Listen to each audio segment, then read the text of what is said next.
This is Pet Life Radio. Let's talk pets.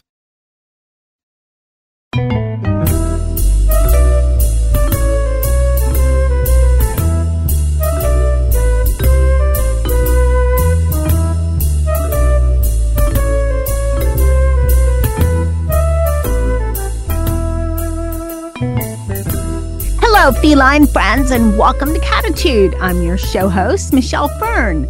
So, you have cats, and cats are mostly in your house. You might have a catio, but how can you make it really fun for your cats? Well, stay tuned. I have two amazing guests today, and we're going to talk about the wonderful things you could do to your home to make it more cat-friendly. We'll be right back after this message. Take a bite out of your competition. Advertise your business with an ad in Pet Life Radio podcasts and radio shows. There is no other pet-related media that is as large and reaches more pet parents and pet lovers than Pet Life Radio.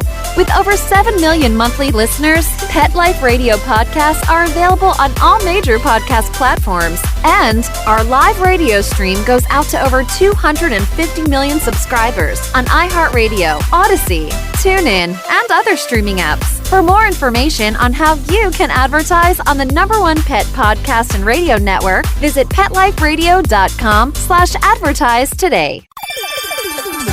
Let's Talk Pets on PetLifeRadio.com.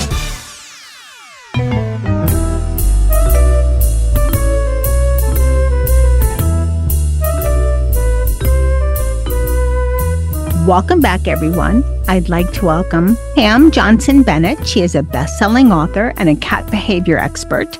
And I would also like to welcome Dr. Amy Shirley, who is a veterinarian and is also a level 3 fear-free certified professional. So, ladies, can you tell a little bit about yourself? I am a certified cat behavior consultant, and I have been in this field for over 40 years. I love cats. I love helping cat parents develop the relationship that they always wanted with their cats.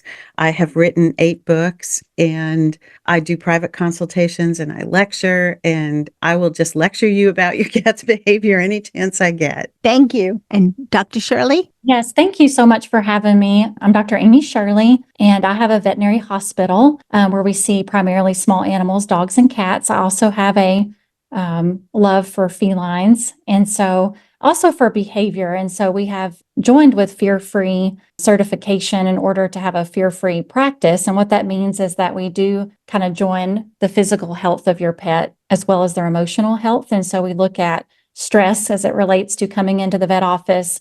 We do things a little bit differently, just low stress handling. The environment is set up in such a way that we really try to minimize stress if they're in the hospital, if they're here for an appointment. Everything is just designed and set up in such a way so that they're not stressed when they come to have medical things or annual checkups and that sort of thing. I love that. And before we talk about how to create a cat wonderland, let's talk about something that it depends on the cat. Some cats are easy, some cats are not. Getting your cat in the carrier, which is part of your cat wonderland in your home, so you could bring the cat to your veterinarian.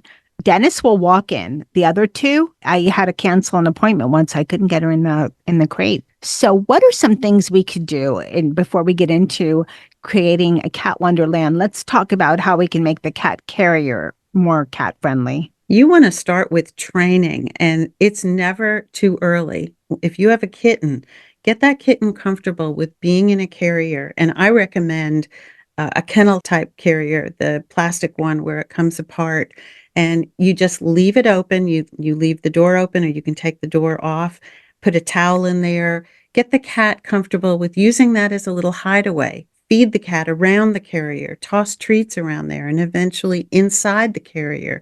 And then a big mistake that people make is they get the cat in the carrier and then they take them in the car, and the first place they go is the veterinarian.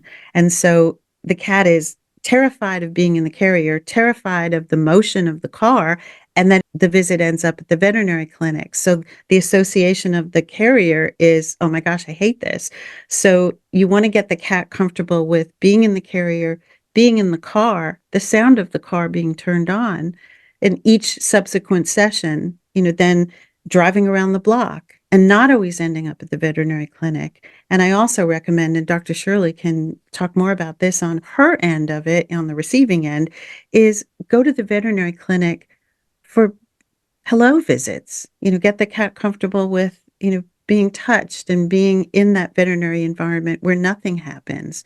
The more you socialize the cat and acclimate the cat to things that are going to happen in life, the easier it will be for those annual vet visits, but also in an emergency. In an emergency, you do not want to be crawling under the bed to get your cat out and shove him in the carrier. We want to make this experience easy, stress-free, and we want to get the cats to the veterinary clinic to get the help they need. That is such great advice. And Dr. Shirley, what can you add to that from your end? Sure, absolutely. No, I agree with all that. And I was just going to add that, cats are different in that they are more attached to place versus dogs get attached more to people. I mean, cats do too, but cats are very attached to place. And so their pet taxi can be like their safe base camp. So you can bring that with you when you travel or go to the vet. And so you're bringing a little piece of their home with them. So I do recommend having it out, not just, we used to tell people, we'll get it out a week or two before you go to the vet. So they're used to seeing it. But I would recommend, if possible, having it out all the time as part of their daily, interactions with it. Like you said, where you feed them in there, let them take naps in it. So that way, when they do go into a stressful environment, they have something very familiar that they can bring with them. One little tip some people forget is when you come home from the veterinary clinic, especially if your cat has had any kind of procedure, wash the carrier. Don't just put it back out in the house again. Wash it, put a fresh towel in there, especially if you have a multi-cat environment where the other cats are coming around. You don't want them to smell the carrier and get scared by it. So that's something we forget on the coming home end. Great advice. Okay, let's talk now about your cat wonderland. And first, what about catnip? So I know that some cats, there's a small percentage of cats that don't have the catnip doesn't have any effect on it. But is it true that catnip is kind of like a cocktail for your cats? It's a great way to just lower those inhibitions, and I use it in consultations with cats who are frightened, cats we're trying to develop a bond, a cat who's depressed, a cat who's overweight and doesn't really move much, or a cat who's reluctant to play. It's a really powerful tool. Catnip is fun, but it's also beneficial. And so using it correctly, it's an important tool in your behavior toolbox. But cat parents either don't use it because they're afraid of it. They think, oh, I don't want my cat drugged, but it's not an addictive substance. Or they use it too much. They just get toys that, have catnip in it. And that's something I don't recommend. You want to know the catnip that you're using. So the toys that already have catnip in them, you don't know the quality of the catnip. You don't even know if it's catnip at all. So I like to get a toy and I marinate the toy in a container that I've put catnip, and I like good, fresh, organic catnip. And, at our house, I use Pet Greens because I know the company, I know the quality of the catnip, but it's a powerful tool and it's fun. I mean, how great is that for cats that they get to have all this fun and there's no downside to it? And then what about how much he should use? Because I just sprinkle a little, and then sometimes my partner, he'll say, oh, that makes them crazy. I don't want them so crazy. But I think they're just having fun. They are having fun. It just removes all those inhibitions, and they just get to enjoy and be silly. And catnip comes either dried, which you can, rub on a toy. I like the fresh catnip, and you can either pluck a leaf and let the cat sniff it and eat it. It's okay if they eat it, even though the effect is going by them smelling it. It's safe for them to eat. Or as I said before, you can marinate a toy with it. A couple things. Do not give catnip. In my opinion, you should not give catnip more than 2 or 3 times a week, because they can lose their ability to react to it if you leave it out all the time. So I make it a special thing. The other thing is, each cat is individual in how they react to it. So give catnip. If you're doing it for the first time, isolate that cat and give that cat catnip to see how they are. Some male cats can get a little too enthusiastic, and you don't want, anything, you don't want them to get a little too rough with another cat. So see how each cat reacts to it. But in general, it's just such a fun time. It's like 15, 20 minutes where they just get to have a blast. And imagine how great that is if a cat has been stressed about something or depressed or just doesn't feel trusting enough to be able to play. So it's it's such a gift from nature. And Dr. Shirley, what are your thoughts? No, I love that so much. And I'll just speak about how we incorporate some of that enrichment in the veterinary office too, because we do sometimes offer catnip, during their visit. And it's just, may not act the same as they would at home with it, but it can change their emotional response in any small way to bring their stress level down. Sometimes we'll offer them things to smell. We offer a variety of treats, sometimes like tuna or a churu is a popular liquid kind of cat treat that they often will, even just smelling it, I think sometimes will lower their emotional stress level. And that's our goal, is just to try to bring it down as much as we can while they're in our hospital. And kittens and stuff like that, I know you mentioned, doing things so they have a positive response. So we start when they're kittens. We'll have toys or cat wands in the room that they can play with, so going to the vet doesn't have to be equal to stressful or unpleasant. That's great. All right, we're going to be right back right after this break. Hey, pet parents, ever wondered how to safely bring the great outdoors inside and connect your indoor pets with nature? Meet Pet Greens, the pioneers in organic live cat grass, catnip, and treats powered with green nutrition. Discover the healing properties of wheatgrass, packed with nutrients and gentle green fiber to support digestive health. Pet Greens helps your pets truly thrive inside. Check out our full range of live cat grass, catnip, and treats at petgreens.com. That's petgreens.com. Let's talk pets Let's talk pets on Pet Life Radio. Pet Life Radio. PetLifeRadio.com.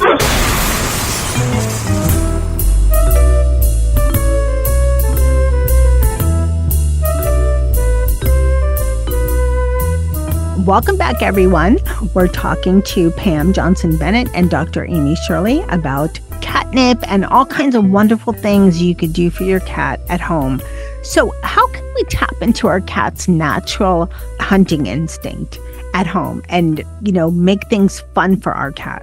Well, outdoors, cats would have all this stimulation to hunt. You never know what they're going to come across, and they're going to hunt. But we want to keep our cats safe. Outdoors, there's so many unpredictable and dangerous things out there. But when we bring our cats indoors, we don't just life shouldn't stop. They shouldn't just become couch potatoes. So we want to incorporate the things that they would naturally do, to hunt and to play, to climb, to do all those cat things that are the essence of cat life.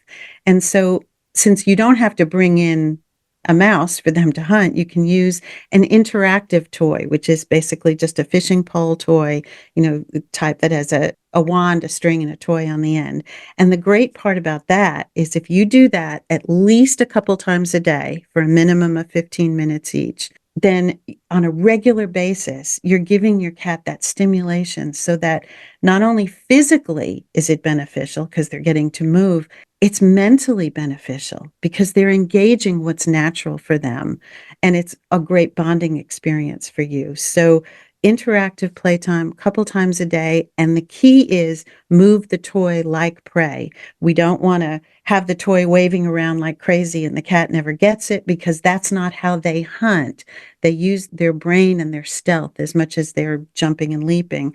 So if you move the toy like prey, moving across or away from the cat's visual field, alternate, in the air with on the ground movements, the cat gets that stimulation and gets to really engage that brilliant brain, and then let them have a lot of little captures and then one grand capture at the end of the game.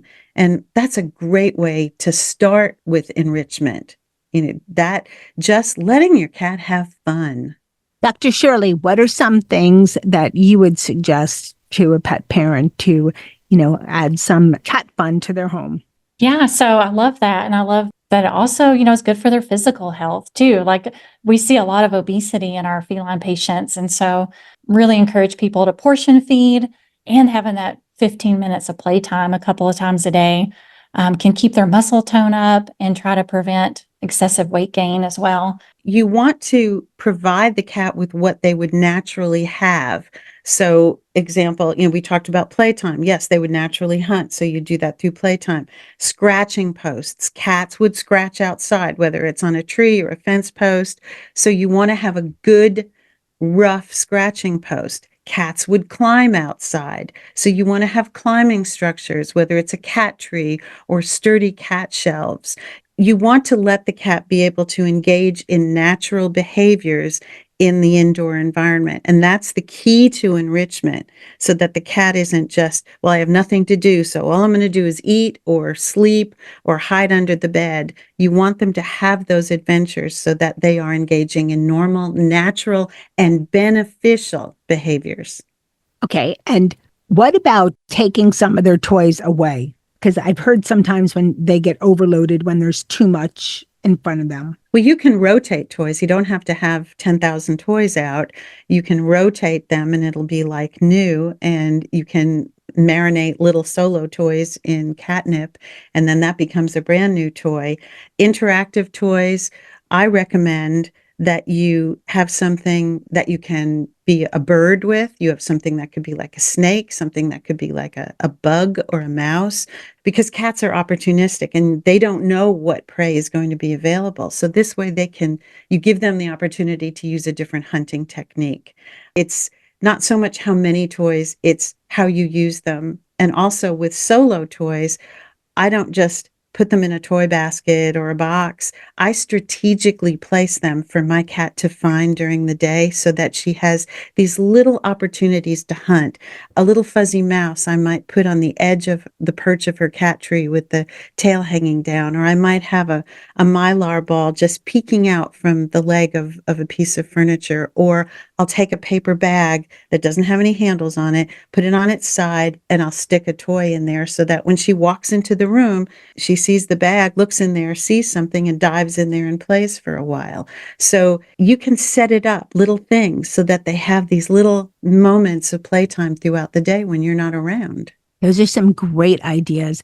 Dr. Shirley, is there anything you do especially for your cat? Yeah, I think like she's saying, just being creative. I know we have a cat tower that to me looked like it was in a great location, and it was near a big tall window, and they just didn't get on it very much, even though they come into that, it's our living room area. And we had just moved it randomly to the other side of the living room. Like it's not even 10 feet from where it was. And now they get on it all the time. They're using the scratching post on it. They sit up on the top. So for whatever, from their perspective, so sometimes playing around with different things, but I do agree they love vertical spaces. They love being able to get high. And especially if you have a multi-cat household, you want to have multiple resources in different locations and places where they can increase their territory by getting up higher. Even if you're in a small space, that can add to their territory by adding those vertical spaces. What about cat TV? So if you're setting up some kind of, outside a window area, a bird feeder or a squirrel feeder, something like that. Well, some cats will love that. I have bird feeders outside for my cat, but my yard is very secure. If you set up a bird feeder and it's going to entice the neighborhood cats around and that's going to stress your cat out, then that's not a good idea. So you have to base that on your individual circumstances. There's even actually cat TV. You can go on YouTube and find videos of mice and chipmunks and bugs and things that could entertain your cat. But anything that you're going to do that's visually stimulating, which is great, you also want to make sure you incorporate actual playtime so that the cat gets to actually hunt. Just don't underestimate the value of that actual playtime with your cat. Okay. That makes me want to go out and buy some more of those cat toys. I love the ones that I think the most interactive are the ones with the rod, Right. And it lets you control the movement, but also it puts a distance between you and the cat. So if you have a cat who is very frightened, I do this a lot with cats that I'm doing rehab with, cats that came out of shelters or traumatic environments, and they don't want to come out from their little hiding space. I use the toy. I don't dangle it in their face, but I just move it enticingly but I'm at a distance where they feel maybe it's okay to venture out a little bit. And if you have a cat who hasn't played much, even if they're under the bed and they stick a paw out, or you see their pupils, react, or their ears perk up, or their whiskers go forward, it's a start. So even those little things can mean you're starting to break down that wall. And Pam, you may want to talk about this too, because get your opinion on catios, like outdoor spaces. I know I have 2 cats that are bonded brothers. One is very much interested in being outdoors. Like if he gets an opportunity to try to get out the door when the dog goes out. And so we've incorporated some leash time. Like sometimes we'll take him out on a leash and he just loves to roll around in the dirt or on our patio, concrete, and just get outdoors and sniff the air. Our other cat is not quite so confident and prefers to just stay indoors. But we are thinking about building a catio. So I just am interested to see your perspective on that too. Yeah, I think catios are great as long as they're very, very sturdy and the cat always has a way to come back inside. Leash training is great too, but it's a long process indoors before you ever get your cat outdoors. And not every cat is a candidate for leash training, but catios are great. If you want to allow your cat outside, a catio is the safest way to do it. But you just want to make sure it's really, really sturdy and the cat has the option to come back inside. And one thing is always in the summer, especially, make sure there are options for shade if the cat wants to be out there, because cats can get sunburned too. Great advice. And, I live in the South. It's the furthest place south, but we're not a Southern place. So I'm in Fort Lauderdale and I call it the catio because it's their place, but it's really a patio for humans and cats. And they have a lot going on out there. It's covered. There's a fan. We watch and make sure that they're not out there too long. We don't even let them go out when it's too hot. Right. And you don't want to let them out when you're not there, because you don't know, even though they can't get out, you don't know if another cat or a dog is going to come by, and that could be very, very stressful. So if you do have a catio, you want to make sure it's only when you are there and you're monitoring what's going on. Yes. And, this is a little bit outside the cat wonderland, but some people like to let their cats enjoy being outside, like outdoor cats. They like their cats to be just outdoors roaming around. I have my personal opinion on that, but what are your thoughts? I have very strong opinions on it, and anyone who knows me, knows my work, or read my books, knows I don't believe cats should be out roaming freely. There are too many unsafe things between cars and poisons and mean people and cats getting lost. I can't even imagine the level of heartbreak if my cat was outside and got hurt and couldn't get back and I didn't know where she was. So if you want your cat to enjoy the outdoors, do it safely. Plus, if you're doing indoor activities, if you're making the indoors more interesting through the things we talked about and engaging your cat, you're giving the cat the best of the outdoors in an indoor safe environment. I want to know where my cat is at all times. Dr. Shirley, what's your opinion? Yeah, I agree with you totally, because I see so many, unfortunately, we see the worst of the things that can happen, even just where we live. We've had cats that are on really, really good tick prevention, and they've still gotten cytoxoinosis, which is bobcat fever. And just like you said, there's so many different hazards. And so the best thing is to keep them indoors. And it's better for the wildlife population too, that they're not out hunting songbirds and other things. I will say that I do recommend microchipping, even if, because I have some people that say, well, my cat, doesn't ever go outdoors, but you just never know. Like we've had a cat go missing while it was traveling, and 6 months later it was relocated due to a microchip. It had been missing for 6 months and had been found and got back to the family safely. So I do recommend that as just an extra layer of protection. I agree. All indoor cats, because somebody could slip out a door, and many cats don't wear collars, or if they do wear collars, it can come off. If you use the breakaway collar, it can come off. So microchipping it's safe, it's easy, it's something that's done very quickly in the veterinary clinic, and it's tremendous peace of mind. Okay, now I'll make my opinion known. I absolutely agree with both of you. I didn't want to muddy the pot by talking first, and just my thought. I actually, living in South Florida, I cannot understand even it's beyond my understanding. I can't even wrap my head around that, why people would let their cat outdoors when it's hot out, which you see all the time. I mean, granted, there's a lot of strays and they're community cats, and there's not that much you could do except maybe make them a shaded area because they're not going to be comfortable indoors. But the other thing is there's predators. There's lots of raccoons around here. In northern Florida, there's deer. So not a good place to have your cat outdoors. I don't think there's any place. My thought. It's not worth the risk when you think about it. And I know that it is a hot topic, and it is a big argument with some people who say it's cruel to keep a cat indoors. But I think if you provide the outdoor environment indoors and engage with your cat, you are giving your cat everything that they need, that they would get from the outside without any of the dangers. You've reduced injury, you've reduced the risk of disease, parasites, cat getting lost, stolen, abused, poisoned. I mean, the list is endless. I absolutely agree. Thank you both so much, Pam Johnson-Bennett and Dr. Amy Shirley, for coming on Catitude. Can you tell our listeners a little bit about where they can find out more about each of you? Yeah, you can find our veterinary hospital at familypethealth.com. And you can also go on the Fear Free website to look at the bigger, because you can find a Fear Free certified professional, maybe even a certified hospital in your area is a good place to look. And then our hospital also puts out a podcast called the Family Pet Podcast, where it's for pet parents. So it's for pet owners, cats and dogs. And we do have a lot of medical information on there. So I just wanted to mention that as well. My website is catbehaviораssociates.com, and you can find information about my books there. I have a lot of articles on there. So whatever question you have, you can put in the search bar, and chances are I have an opinion on it. And I'm also very, very active on Facebook and Instagram. Instagram is Think Like a Cat, and Facebook is Pam Johnson-Bennett. And I love to interact and answer questions if I can.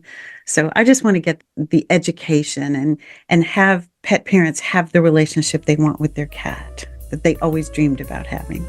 I hope all of you enjoyed this show. I loved having Pam Johnson-Bennett and Dr. Amy Shirley on the show and found out some great ways to keep my cats entertained. Please go to check out their website. Great information. So thank you both for coming on Catitude. Thanks to my audience for listening to Catitude and making it one of the most popular cat podcasts out there on the internet. I so appreciate it. Thanks to my crew, Dennis, Charlotte, and Molly, for teaching me all about cats and letting me know that it is their catio, not my patio. And I don't mind sharing it all. And of course, thanks to my producer, Mark Winter, for working his magic and making the podcast that not only my podcast, but all podcasts on Pet Life Radio, just amazing. So when you're listening to them, you hear everything as well as it can be. And hey, remember, lose the attitude, have catitude. Let's Talk Pets, every week on demand, only on PetLifeRadio.com.